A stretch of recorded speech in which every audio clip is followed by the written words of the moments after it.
Describe, ma. Yes, ma'am. So, ma'am, local learning is like we can say, let's say, from the data is collected from the sensor, and near to that, like in fog computing, we discussed that near to those devices, whatever Mm, the node is present, over mm. there itself the local processing is done. Okay. But remote learning, we can suggest like the data is sent to the this like in the cloud or like to the central processing services. Okay. Supposingly, you're right with your explanation. I will have a data which is stored at some location, and generally, whenever we just talk about the data, no, it can be sparse. Probably, I will have lesser value, but I have zeros more which are included. Then I can have a condition. The data could be uncertain for me, or the data can also be incomplete with its sense. So if these are the kind of data which has been fetched up to the cloud or to the storage locations, then can you just justify your statement how it can be processed locally?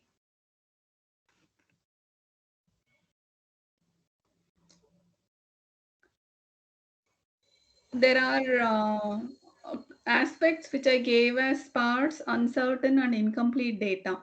And if these are the kind of the data which is stored, how does this local learning provides a solution?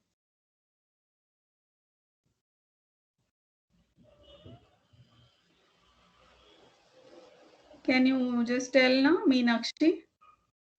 You were right with your explanation. It is just a level of thinking. Ma'am, like data is like uncertain kind of. Yeah, it's uncertain. It's again scattered, and it is sparse in nature. And probably you assume the data can be incomplete also. With local processing, ma'am? Yeah, with local processing. Okay, so we can collect it like or we can send it back to the central processing. Do we have a mechanism or a system where we can just send back these kind of, uncertain data content back to the place? Or do we have the processing being handled with the model itself? Because nowadays, when we work with the real time systems, no, these are the certain possibilities which can crop up. So when we have these kind of uncertain data, uh, probably I can just say like before it reaches to the local learning model, it should have an identification system where we just try to segregate these kind of uncertain values, these kind of irregular patterns, these kind of incompleteness with the data. And this is all handled with the system itself. And that's how I see the scenario with respect to the local learning.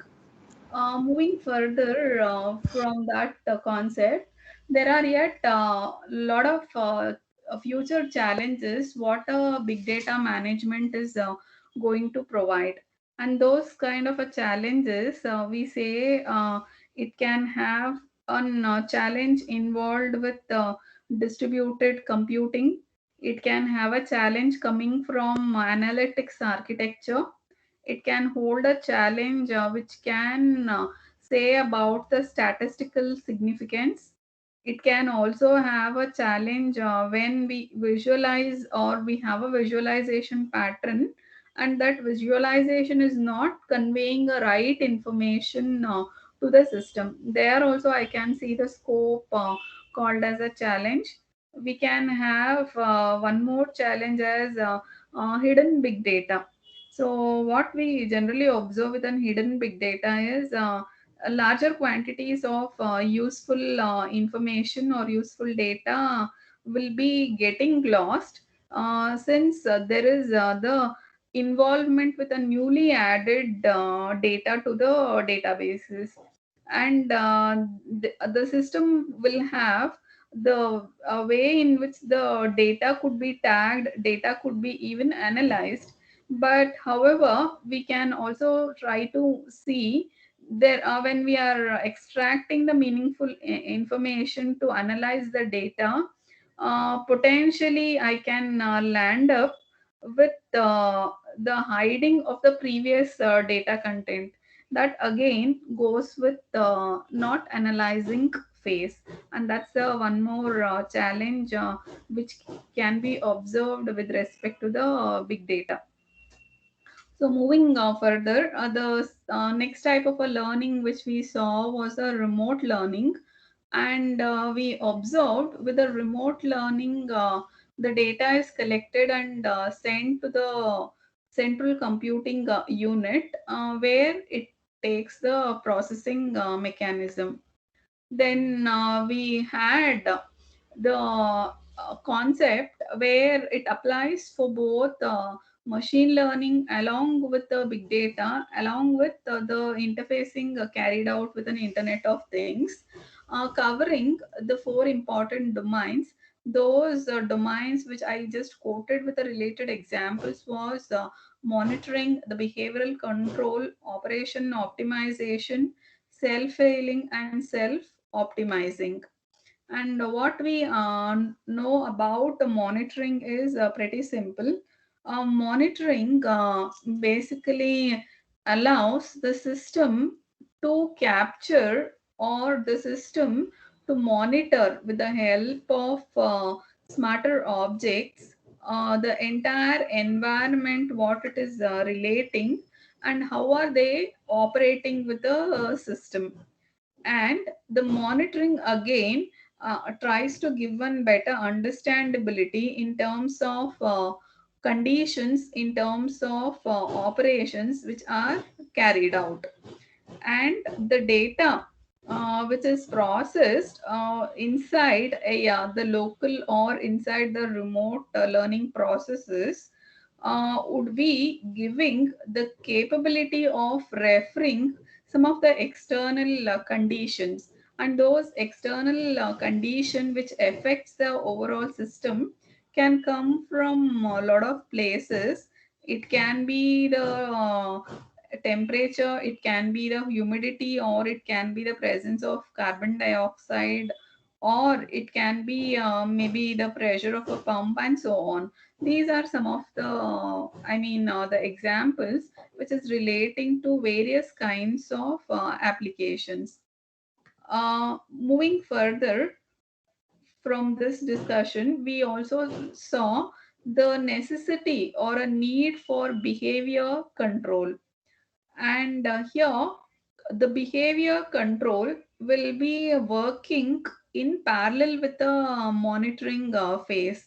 Whenever we have a given set of parameters to reach the targeted thresholds, maybe I have a parameter, I have a targeted threshold, and these two parameters along with the targeted thresholds will make the learning process to be better, will make the learning process to be active.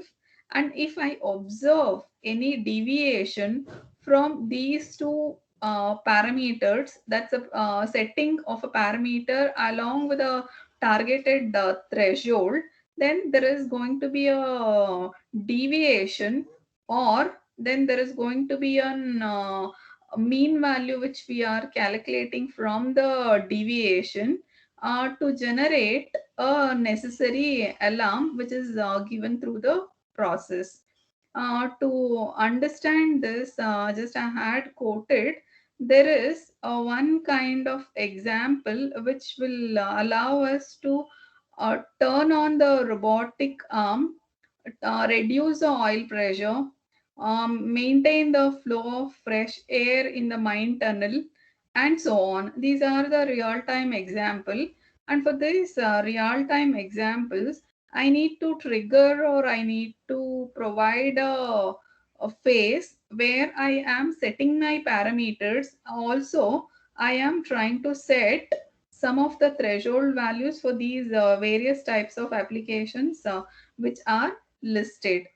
Now, this behavioral control has a direct relation where I observe the operations to get its optimization at the system level.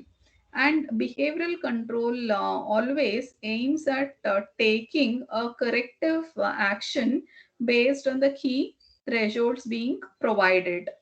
And the behavioral control analyzes the data which can lead to the modifications or changes, and this modifications or changes will definitely have an improvisation with an overall process. And you can note there the red colored marking in this slide is going to give an indication about various types of example which I can observe. So the first example is stating there is a water purification plant in a smart city, and this water purification plant can have an implementation to the system to monitor the efficiency and purification process based on some company. The company can have a tie up with an organization.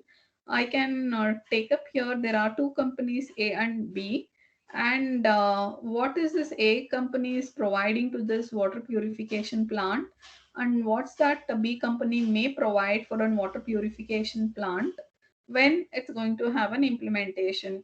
To track that, I can just set up some threshold, I can set up some parameter, and then based on these two organizations, I can monitor what are the temperature, what are the associated mechanism, which company is giving a better way of just looking at this particular problem statement, and which company is providing an optimization. These are all the possibilities which we observe.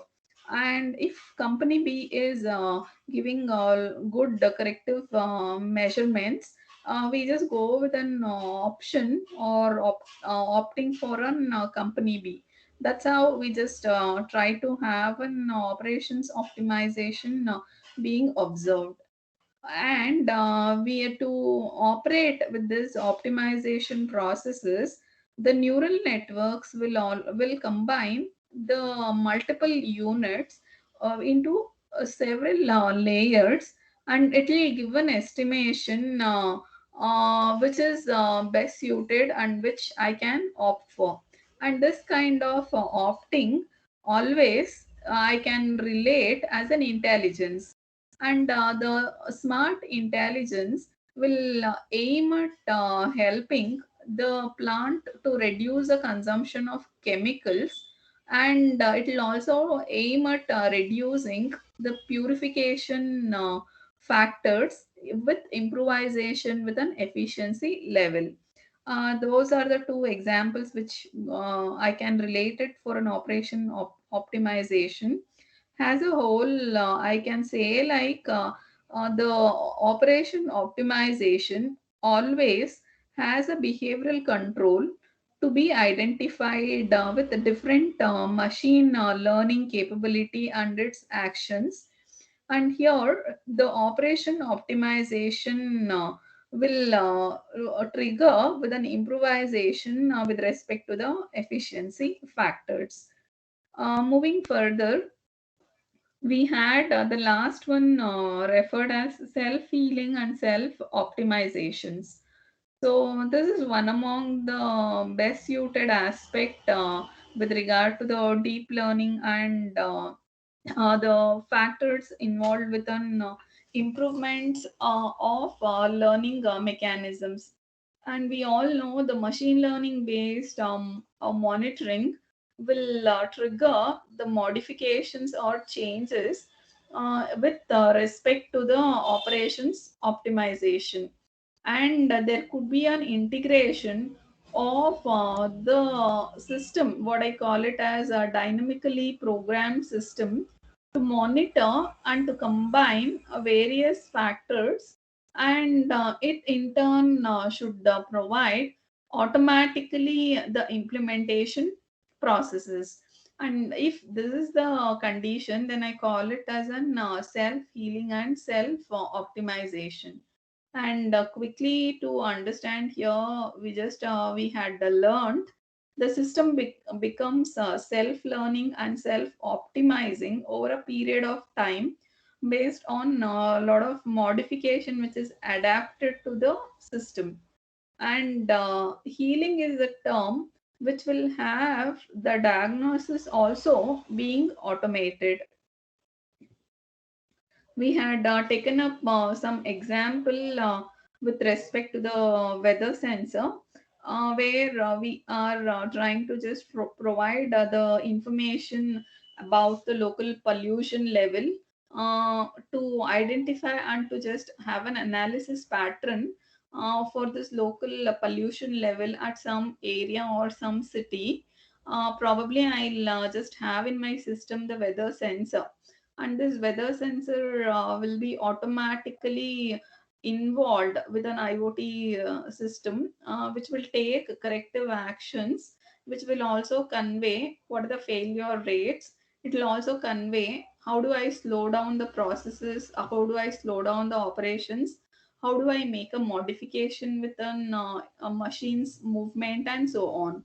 And these kind of specific functionalities I can observe with both the terms self healing and self optimizing. And now, moving further, the just we will have to have an clear cut understanding between the predictive analytics and the role of predictive analytics with regard to the various types of tools and technologies what the big data is providing. In that regard, we had seen that there is one key term called as an Hadoop, which relates to the tools of a big data. So we can just describe Hadoop as nothing but an open source framework, or I can just tell it's an collection of open source software utilities aiming at facilitating a network of many computers to solve the problems where there is an involvement of massive amount of data and computation. And Hadoop always provides the distributed storage, and it will provide a framework for processing this distributed framework using one very important programming model called as map reduce programming model. And Hadoop was seen much longer before. Probably I can say it got its invention with an initial release done by the original author as Mike Keferala, and he had given this contribution somewhere maybe 10 or 12 years ago itself. And Hadoop is a kind or a collection of these software utilities which will facilitate the allowing of a network to process the big data computations. And to observe Hadoop is that core technology what today's big data implementation have been associated with. And we can see the big data analytics consist of many different software fragments which aims at collecting, storing, manipulating, and analyzing all the different types of data.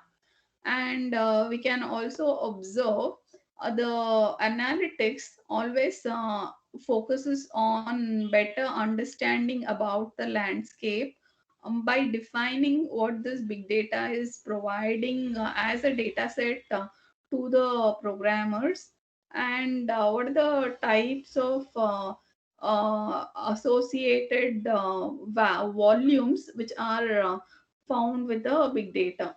And there are a lot of V's which are associated with the big data.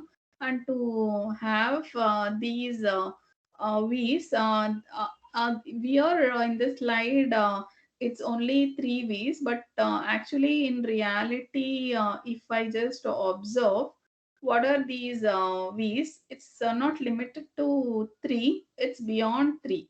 So I can just simply state it can be an volume, it can be an velocity, it can also give the measurement in terms of variety, it can be on probably a variability, or it can be even an veracity.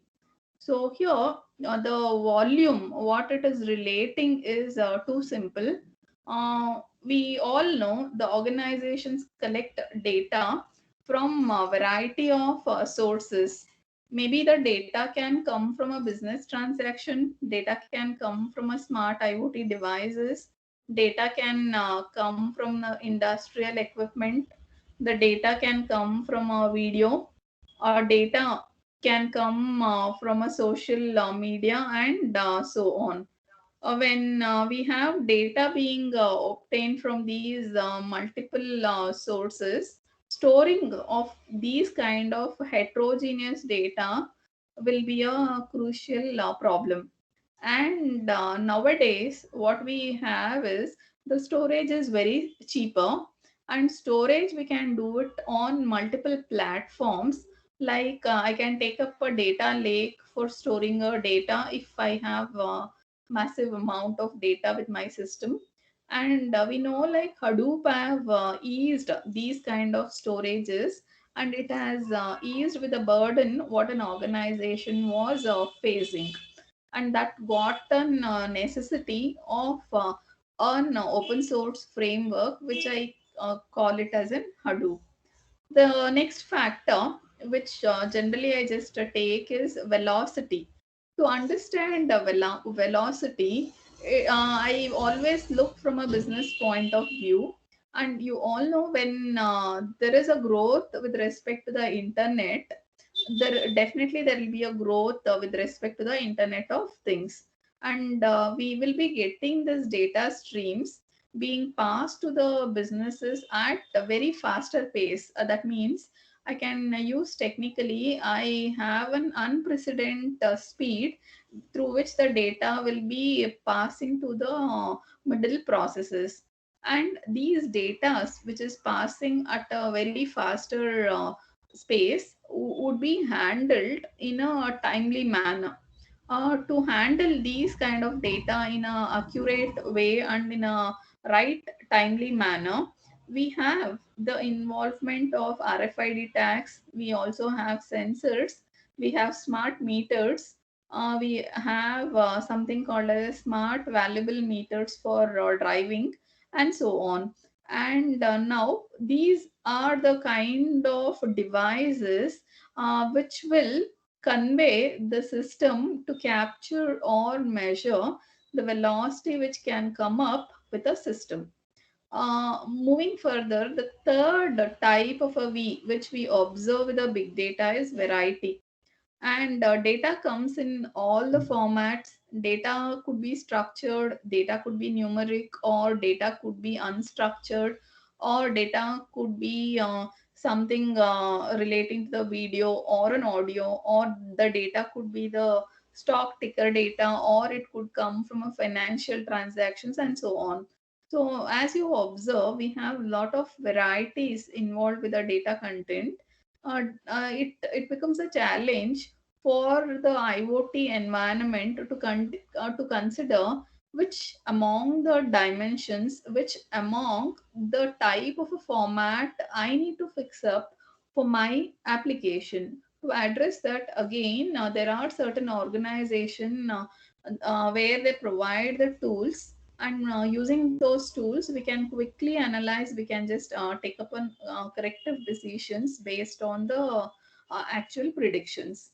The last one to quote here, and prior to that last, we have one more condition which relates to this V's, and that's called as a variability. So we know if there is an increasing velocity, there is an increasing variety of data. Data flows at the unpredictable time duration. Changing the data often and varying it to a larger extent would be a challenge for the businesses. And when something which is trending in, maybe I take it as a social media, when something goes trending with a social media, there comes a question: how do I manage daily? How do I manage it seasonally? How do I manage it when an event triggered peak is being observed at an appropriate data storage center? And to handle these kind of different scenarios, no, we see the concept called as variability. The name itself conveys it's nothing but a change through which the data would be stored at the databases. Now, the last one is veracity, and this veracity always refers to the quality of data. It's not merely I just keep storing all kinds of valuable and unvaluable data. It's I just should store the data which gives proper quality, and that type of quality of a data I generally refer as a veracity. And we know the data comes from many sources. It's difficult to link, it's difficult to match, and probably it will be a difficult even to filter it out. The filtering, I call it as cleansing. And it is also a difficult process to change the data across multiple platforms, multiple system, and multiple kind of networks, and multiple kind of hierarchies what the network is involved with. Now, to connect to these kind of complicated processes, first and foremost thing which we observe is we need to have a correlation seen between the relationships which occurs with the system. And once the correlation is identified, we can quickly check out what the controlling actions I need to take for this kind of data. And if, which is of interest I just retain, which is of no interest I just quickly push that to the appropriate places. And that kind of a mechanism could be observed with an veracity of data. And now, moving further, what is this kind of system which we are observing when I take up a big data? You can ask me a question. When there is an big data involvement with an IoT, we will refer, or we will try to find out the sources. We will try to find out how do I make a cost reduction. We will try to just look for the factor of time reductions. We try to find out what is that I can have a new product or development, and how, if I am developing a new product, how do I optimize and how do I provide an offering after I optimize.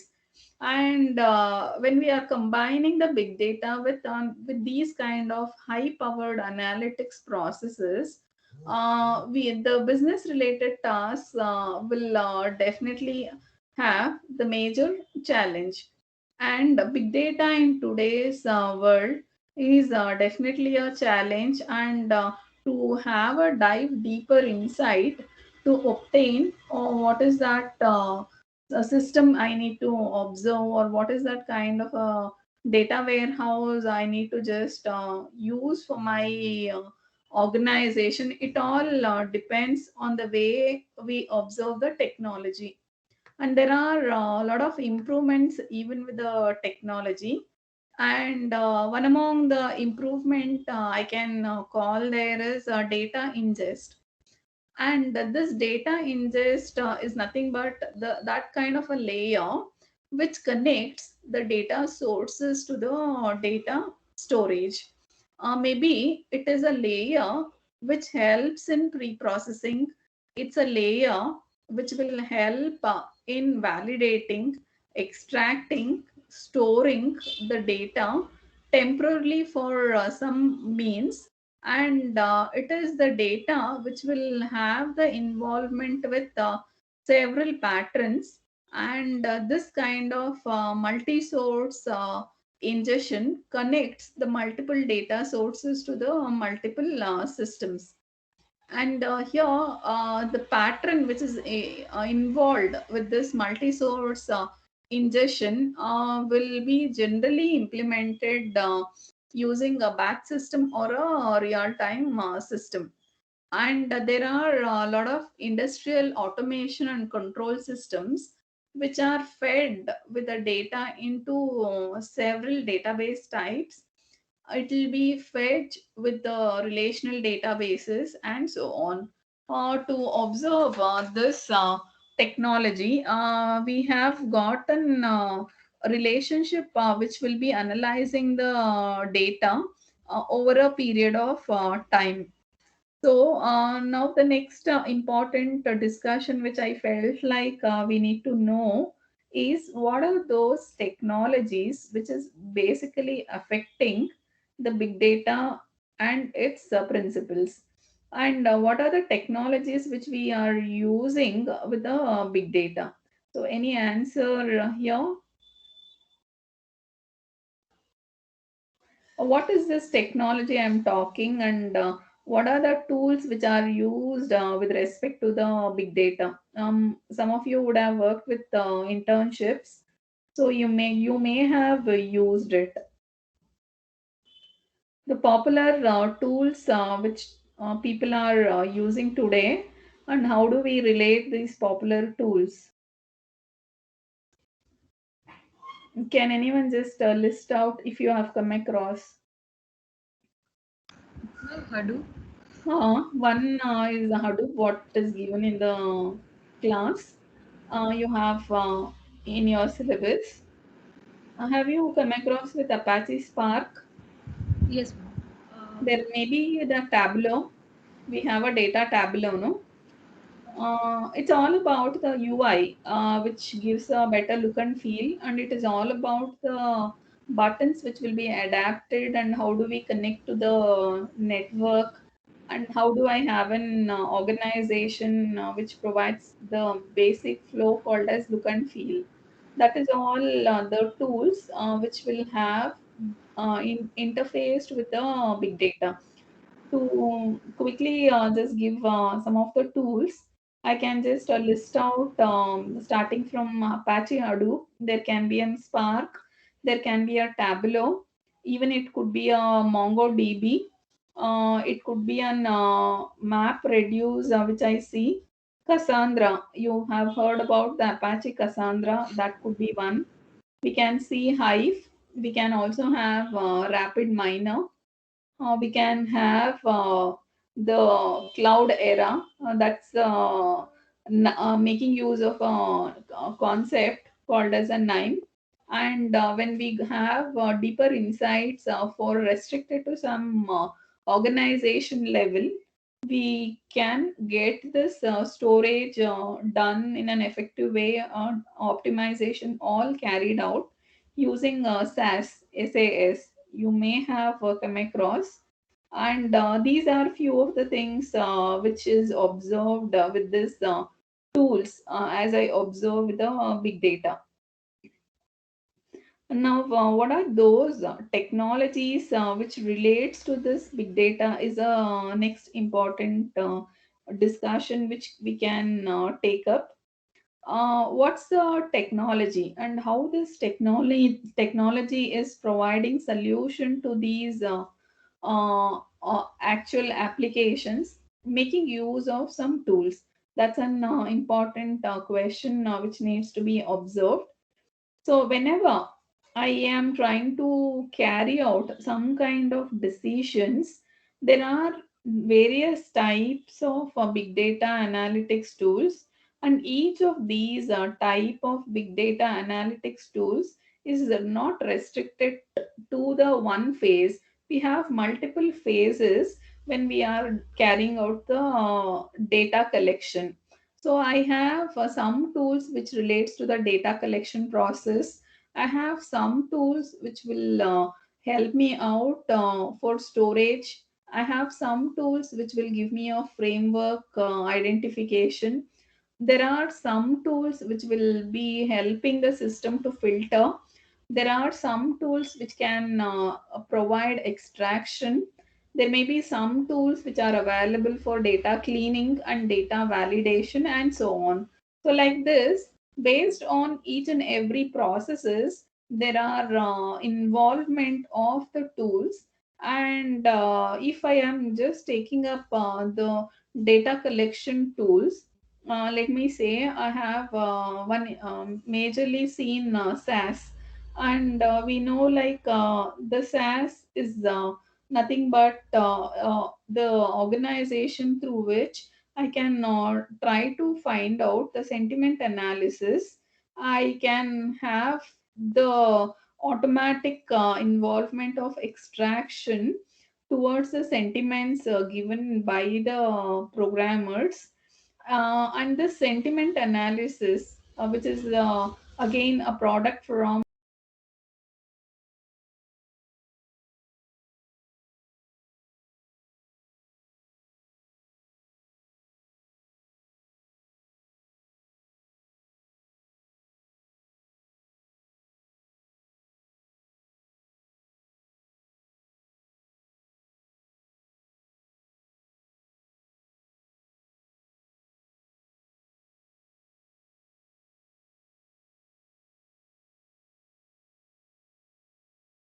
really focuses within analytics for IoT. How do you visualize this MS team, and what are the kinds of data I am trying to get with respect to this MS teams itself? Can anyone just identify and relate the content what we are going to discuss technically with respect to this particular module called as data and analytics? Just pick up the case study as MS Teams and try to figure out the role of data with respect to the teams. It's a low level through which I can understand the major technical aspects relating to this particular module. It's an open question. Anyone can just give your views. What are the kinds of data I see with these teams? Ma'am, student information. As Okay, it's a student fine. It's a student information. I'll just give you an hint. Probably you would have completed your assignments. You would have completed with your internal assessment, and also you have something called as a quiz. And we are trying to just give an development with respect to the even the IoT, with the connecting IoT things to the teams. That could be one scenario. The other important data which I can carry out is whatever the content I'm trying to deliver or you people are trying to communicate with me, everything goes either with a PDF format or we have a PPT or it could be a Word or it could be the image. Irrespective of the data which I'm trying to see, most of the data could be unstructured.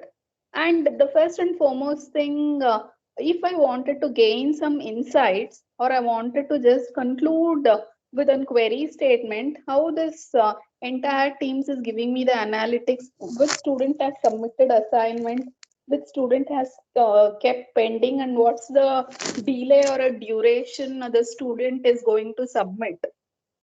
These are the analytics which I, as a teacher, I would like to just extract.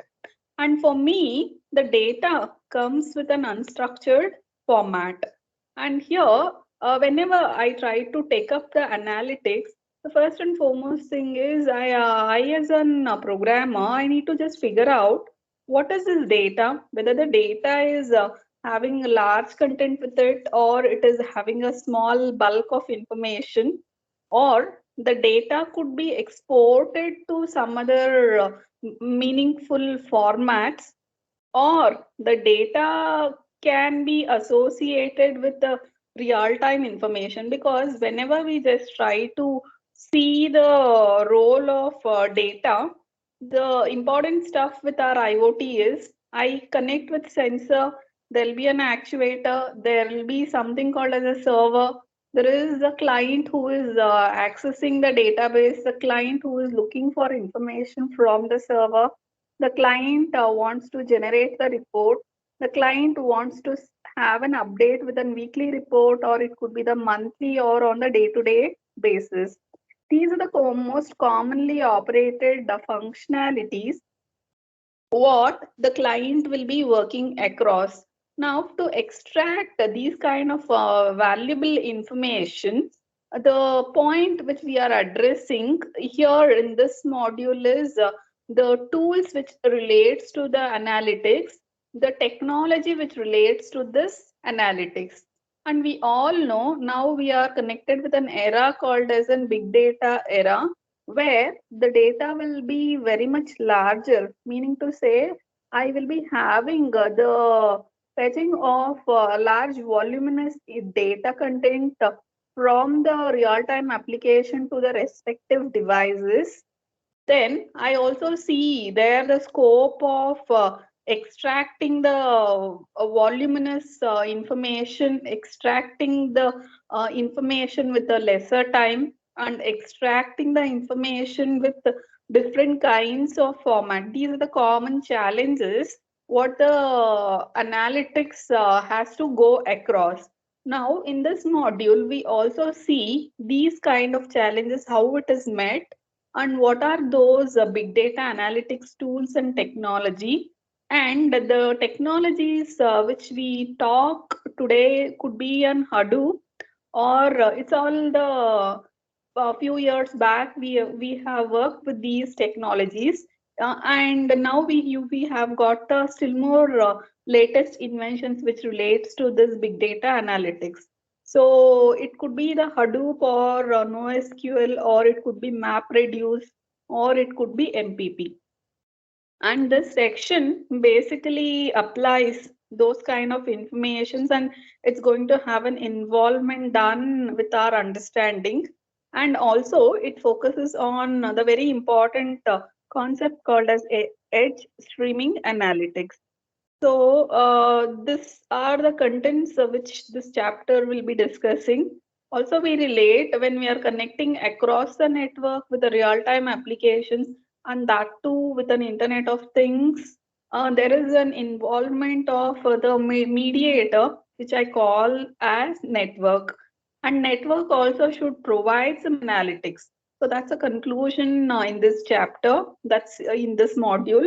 So the final section of this module investigates the key concepts which relates to the network flow, the analytics patterns, and how flexibly we are trying to given solutions to the net flow in the IoT system. And here the term net flow helps anyone to betterly understand the functionality of the overall system, and it also heightens the security in the IoT network. So that's the overview or a gist which we are going to learn in this module. Just to begin with a common question, you would have attended a lot of webinars, and you had updated with your internships, or probably most of you are doing your projects which relates to this data and analytics. So let me ask you just a simple question. What's a data? Is data an information, or is data knowledge, or is the data what I will be acquiring through an application, or is the data which will be generated? What is data?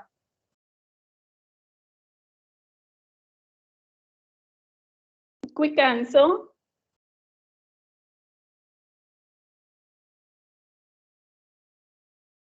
What is basically a data? Is it an information? Yes, ma'am. Okay, Nikita is replying. Fine. Here for me, the data is all. Whatever I said, the data is all. And basically, when I am observing in the world of Internet of Things, we try to create larger amounts of data And this data can come from sensor commonly. And one of the biggest challenge when we are transporting the data comes with respect to the data management standpoint. And now we see the data can be smartly adapted, and the data could be taken into consideration for concluding with a lot of management principles or the routines. Now, when I am observing the data, the related patterns, how do I make an challenge, or how do I make an concluding remarks with respect to this analytics would be one more interesting question which we would like to address.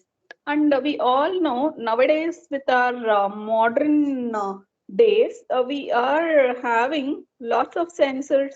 Probably it could be thousands of sensors which generates some kind of data per second. Probably the data rate through which we get a generation could be 10 gigabytes of data is generated per second. Now think of a situation when we are able to get the huge voluminous data per second in this scale. How do I conclude, or how do I just have an analytics pattern being equipped? Now, when we are giving an analytics pattern to be equipped with any kind of application, it should give all possibility with respect to the queries which is generated by the system. So to understand this simple fact, let us just take up a modern jet engine. And this modern jet engine, think it has been fitted with thousands of sensors, and these thousands of sensors can generate 10 gigabyte of data per second. And this modern jet engine may be included or equipped with 5,000 sensors, which I am taking as an example. Now assume we have twin engine aircraft with an operating role on an average 8 hours a day, and when it has been operated with 8 hours a day, it may generate 500 terabyte of data daily. And this is just the data which I call it as a special engine.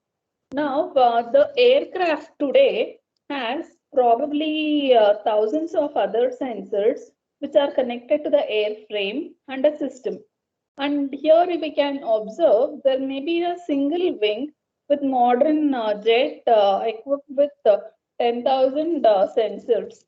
Now, we can conclude from that previous example, if I have this terabytes of data per day which is generated, I have assume like I wanted to just know which device is giving me a lot of data, and what's the role of that particular device, that which is a sensor, at per day. And to get this information, again, it's a programming which I do. Again, I rely on the technology, I rely on a software to get me the data at a quicker or a faster pace.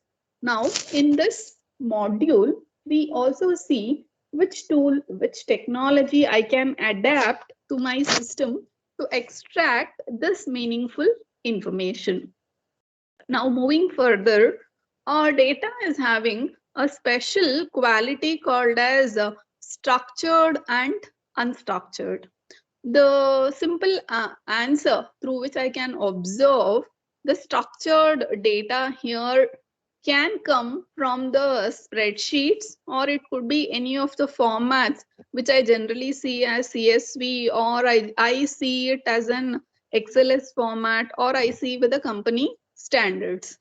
And now to customize this structured data, we have a lot of classifications which requires different tool sets from the data analytics perspective.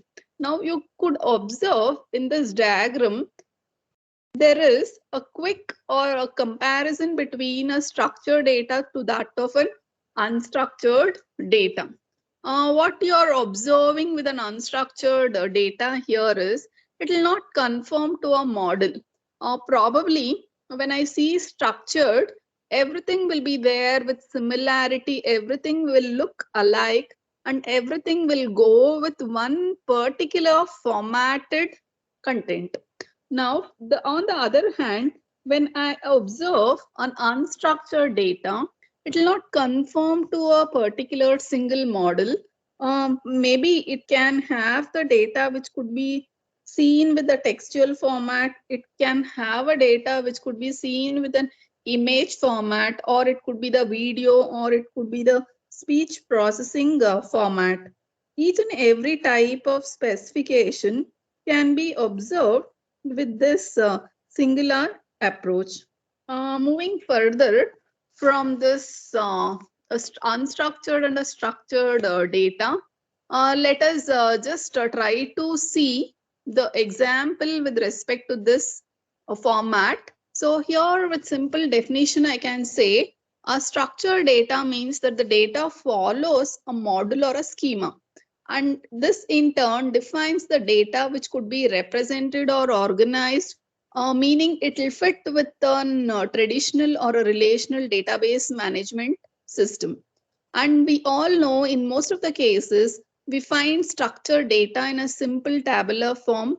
Maybe an example could be a spreadsheet where data occupies a specific cell, or probably I can say like the sensor data uses structured values, where the sensor data helps in capturing or gathering the temperature or a pressure or humidity, which will be sent to all known formats. When the format is clear, when the format is known prior well in advance, this mechanism I call as a structured data. The structured data can be easily formatted. The structured data can be stored easily. The structured data could be queried with an ease way, and the structured data can also be processed very nicely. And these are some of the essential qualities I can observe with the structured data. Now, the structured data could be seen with our normal commercial softwares, maybe the Data Tableau or the low Microsoft Excel, and we can observe like we will be comfortable working with an structured data rather than with an unstructured data and its formats. Now, this structured data also has the specificity with respect to its underlying technology. The moving with this structured data, I have the unstructured data. Whatever I lack with the structured data and whatever I don't see with the structured data in terms of logical implementations, I call that as an unstructured data. Means the model, the schema, along with the decoding standards will not be very well established with respect to this unstructured data. And popular example of data type, something like text, speech, or image, or video. If I am having a generation of data from these common specificity or a fields, I can just take that as an example for an unstructured data. And any data which does not fit neatly into a predefined data model, I can call it as an unstructured data. And taking some of the rough estimates, there is around 80% of business data which is unstructured in nature. And when I work with a real-time projects, I work with a real-time instances, the programmer will be getting the data as unstructured. And the first and foremost thing, the programmer who is carrying out the analytics, he has to apply or he has to filter out to make the data as structured.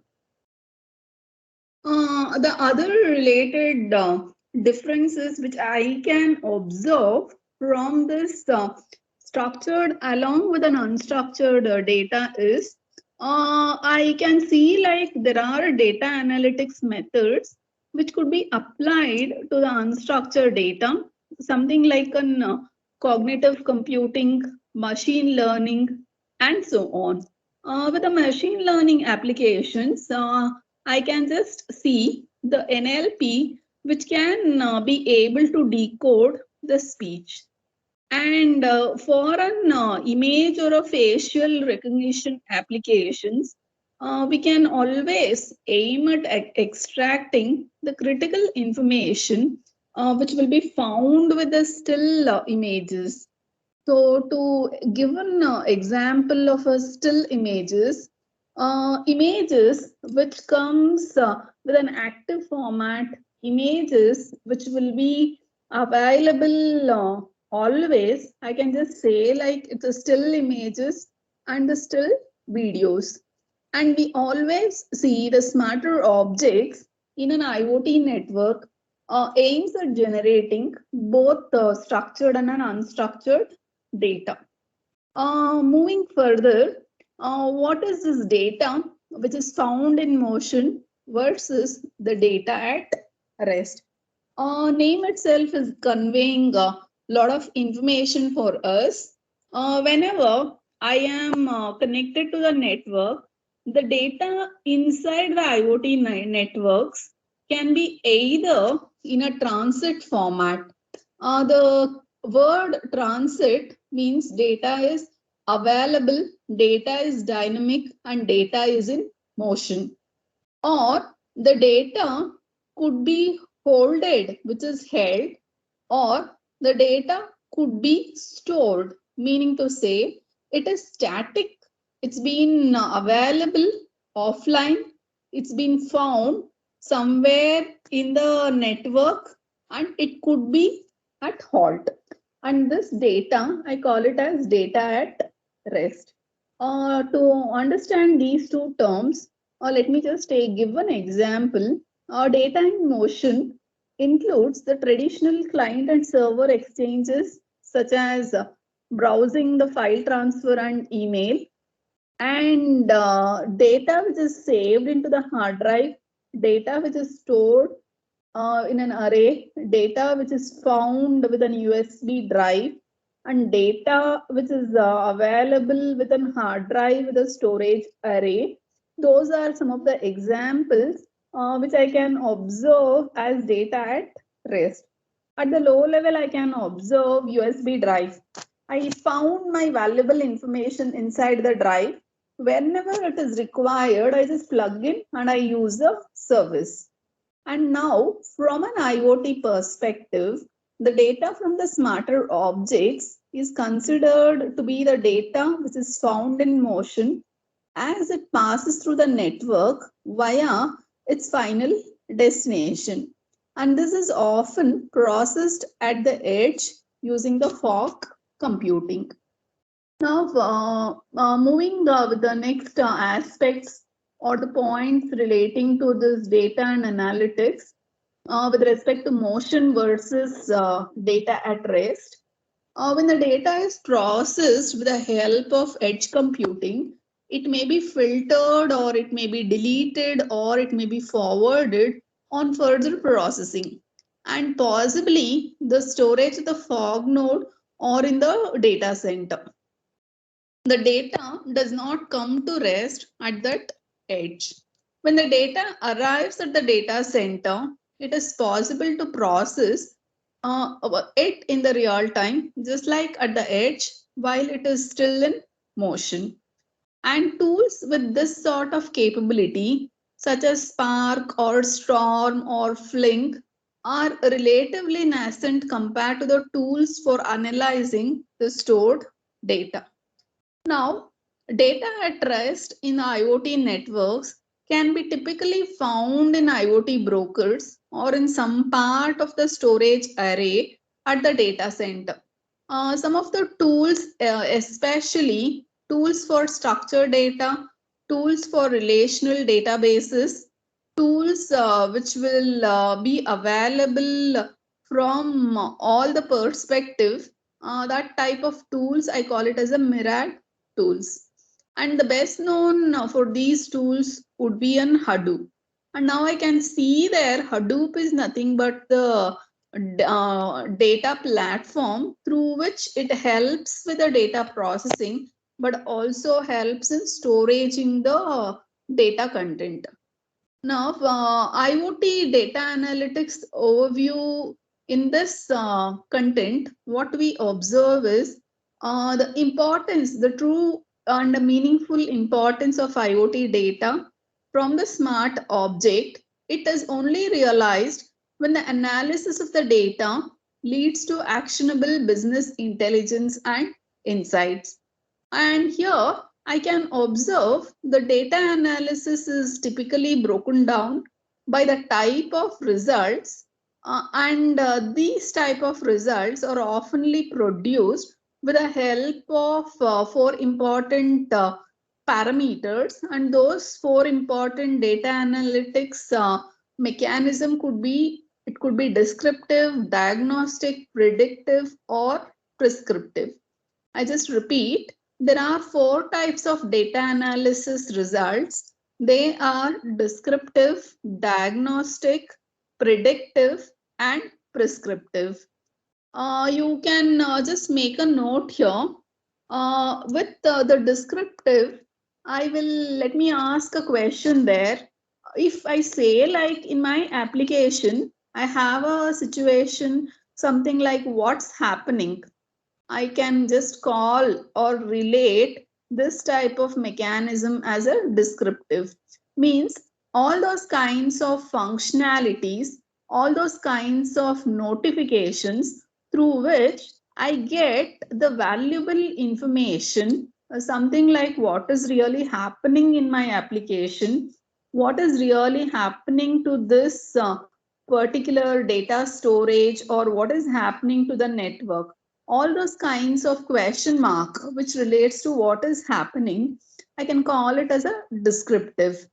Now, the second type, which I relate it as diagnostic, or diagnostic is a term, the name itself is conveying, I would like to find out the reason why did it happen. Meaning to say, probably I just pick up an example. Some person is diagnosed with some serious health issue. We just go to the diagnostic center and we try to just take up the scan or an MRI or PET value, that is a PET scan. Now from this, I, who is a doctor, can conclude why did it really happen and what are the factors which made it to happen. And when I relate these kinds of questions, something like why did it happen, it's called as a diagnostic. The third type, which I call it as a predictive, predictive is a factor or the term which will conclude and say probably it is likely to happen. Sometimes we say like there is a prediction the COVID with the third phase is likely to happen in the month of October or November. And now, what is this likely assumptions? What's this probability it may happen? These kinds of questions, if it is arising in a system, I call that as a predictive. And the last one is prescriptive. And this prescriptive itself says, what should I do if it is going to happen? And this what should I do is nothing but a solution through which I operate the first three types. Probably descriptive, diagnostic, predictive is going to have a conclusion with a prescriptive, which generally provides a solution to the system. Now, this kind of a solution which will be generated from the system is being taken care with the help of this particular analytics pattern. Now, as you could observe, the analysis is dependent on these four factors: descriptive, diagnostic, predictive, and prescriptive. What is that? It makes extra things to work out with my big data technology is a second kind of an understanding. Now, whenever we perform the analysis results will be aimed at just identifying whether my data is larger or data is smaller. If the data is larger, how do I collect it? And how do I integrate? How do I process? How do I just make a combination or merging of different kinds of data with different formats? How do I visualize, or how do I just generate the predictions with respect to this data? And to address these kind of functionalities like collection, integration, process, aggregate, and visualize, I will observe the role or an involvement with respect to the big data technologies. So here, for me, the big data technologies will provide the proper alarming which can come from various sources or resources. The big data with respect to the particular applications can be modeled with the raw and processed network operational data, the various formats or the forms of data which I can observe from any type of application. You could see with a third block of a diagram where I say like data can be a geolocational data. It could come from mobile or an internet. It should come from a raw and processed network or an operational data. It could come from an event alarm. It could come from a machine and sensor. It could come from CRM and ERP solutions. It could come from an communication channel, what I call it as email and messaging. It could come from who is using what kind of service, which I call it as a usage. It could come from a social media. It could come from a video file. It could come from a social influence which will occur to the related relationships found with an application. These are some of the types of data and from where we can obtain or just generate the data. And based on this type, based on the analysis, based on the technology, we can be able to perform the type of analytics which applies to a particular application. Now, the first type, which I call as a descriptive type, tells us what's happening either now or what was happened in the past. Meaning to say, it will provide the historical information. It will also tell what's the current scenario and what's going to happen and what was happened in the previous past. For example, think like there is a thermometer in a truck engine, and this thermometer in a truck engine should report the temperature values every second. And from the descriptive analysis perspective, we can pull or we can just extract this data at any movement to gain insight into the current operating system of the truck engine. If the temperature value is too high, then there may be a cooling problem, or the engine may be experiencing too much of load. And this is what I can just provide it for descriptive data. Moving further with this descriptive data, the next one which I see here is a diagnostic. And when we are interested in why, the diagnostic data analysis can provide the answer. Continuing with the example of the temperature sensor, in the truck engine, we may wonder why the truck engine got failed. And this diagnostic analysis might show that the temperature of the engine was too high or the temperature of the engine has been overheated. Applying this diagnostic analysis across the data which is generated by a wide range of smarter objects can provide the clear-cut information or clear-cut picture of why a problem or an event has occurred. And now moving further with this data analytics perspective, the second aspect called as diagnostic, there is yet again one more factor called as predictive. And as I stated, the predictive analysis aims to foretell the problems, the issues before they occur.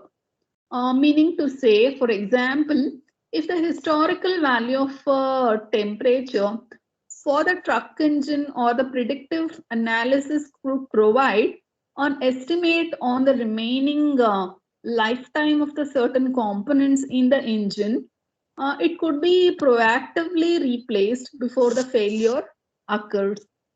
Or perhaps if the temperature values of the truck engine starts to raise slowly over the time, it could indicate the need for the oil change or some other part of the engine cooling mechanism.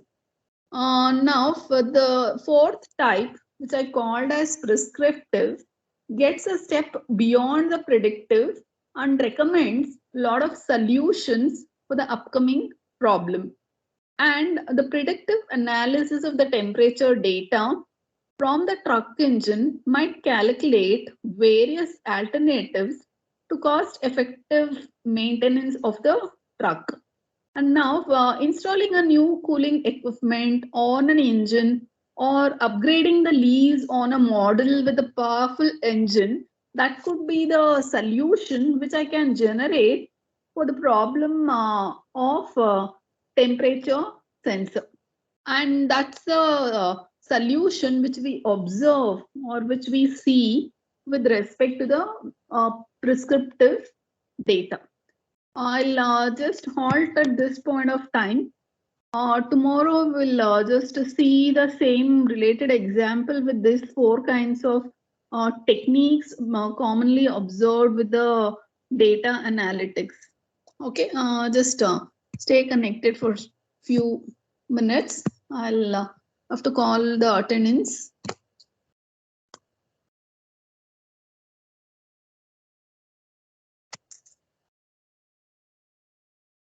If you don't give your answer, it's marked absent. Meenakshi? Present, ma'am. Meghna? Present, ma'am. Mauli? Present, ma'am. Okay. Namrata? Present, ma'am. Netravati? Present, ma'am. Pooja? Present, ma'am. Prithvi? Prithvi N? Priya? Sai Varsha? Present, ma'am. Shahid? Present, Sheikh ma'am. Mastan? Srihari? Vamshi? Yes, ma'am. Vanishri? Present, ma'am. Yugam? Present, ma'am. Vika? Yes, ma'am. Hope all have cleared with your fees amount. Try to, yeah. Those who are pending, no, it's going to be a problem for the second test, and tell your friends to pay the fees on time. Okay, thank you all. Nikita, present, ma'am. Yeah, ma. didn't It's call. anyways, I have downloaded the attendance. Okay, ma'am. Yes, ma'am. Thank you, ma'am. Priya, present, ma'am. It's downloaded, ma. No problem.